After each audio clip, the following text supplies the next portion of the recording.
सबको दावत दी जाती है।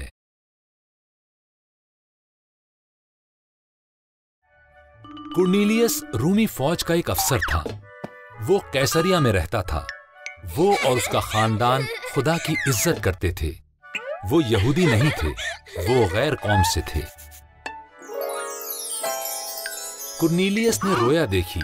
उसे एक फरिश्ते ने बताया, खुदा तुम्हारी दुआएं सुनता है और जानता है कि तुम गरीबों की मदद करते हो। किसी को याफा भेजकर पतरस को यहां बुलाओ। कुर्नेलियस ने ऐसा ही किया। अगले रोज याफा में पतरस छत पर दुआ कर रहा था। उसने रोया में देखा कि एक बड़ी चादर आसमान से नीचे उतरी। वो जानवरों से भरी हुई थी। एक आवाज आई, पतरस, इनको ज़िबा कर और खा। ये वो जानवर थे जिन्हें यहूदियों को खाने की इजाजत न थी।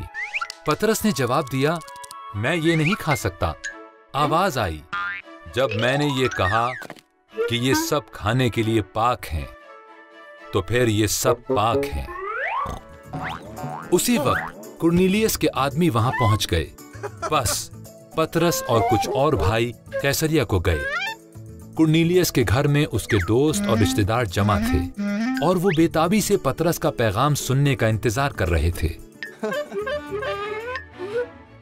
खुदा ने रोया में मुझे दिखाया कि वो हर कौम के लोगों को कबूल करता है। खुदा ने यस्सु को सबके लिए भेजा था। वो सबका खुदावंद है। वो बीमारों को शिफा देता, दबे हुओं को आजाद करता है। वो मसलूब हुआ और फिर मुर्दों में से जी उठा। जो भी उस पर ईमान लाएगा उसके गुनाह माफ होंगे। जैसे पेंतिकोस्त के रोज पाक रूह नाजिल हुआ था, इसी तरह उन पर भी नाजिल हुआ। पतरस ने उन सबको बपतिस्मा दिया।